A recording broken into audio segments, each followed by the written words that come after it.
தமிழக அரசியல்ல ஒவ்வொரு தேர்தலையும் ஒரு கிங் மேக்கர் இல்லனா கேம் சேஞ்சர் யாருன்னு பார்த்தா அது தேமுதிகவா தான் இருக்கும். கேப்டன் மறைவுக்கு பிறகு வர்ற முதல் சட்டமன்ற தேர்தல் இது. பிரேமலதா விஜயகாந்த் கையில எடுத்திருக்கிற வியூகம் என்ன, தேமுதிக யாரோட கூட்டணி வைக்க போகுது அப்படின்னு இந்த வீடியோல பார்க்கலாம். சமீபத்துல தூத்துக்குடி மற்றும் கடலூர் பொதுக்கூட்டங்கள்ல பிரேமலதா சொன்ன விஷயம் ஒண்ணுதான். தேமுதிக சேர்ற கூட்டணி தான் ஆட்சியை பிடிக்கும். ஆனா இதுவரைக்கும் எந்த கூட்டணியும் அவங்க உறுதி செய்யல.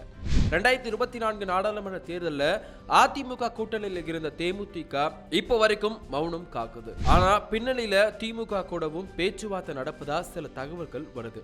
சரி, தேமுதிகவோட டிமாண்ட் தான் என்ன?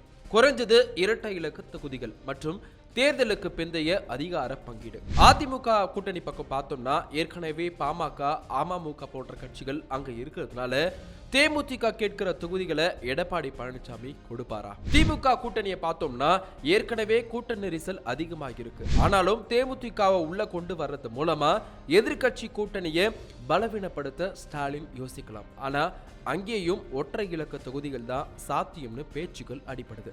இதுக்கிடையில தாவேக தலைவர் விஜய் ஒரு பக்கம் பெரிய தாக்கத்தை ஏற்படுத்தி இருக்காரு.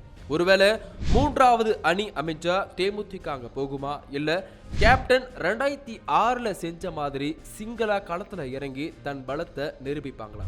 ஆனா இப்ப இருக்கிற சூழல்ல தேமுதிக தனித்து போட்டியிட வாய்ப்பு ரொம்பவே கம்மி தான்.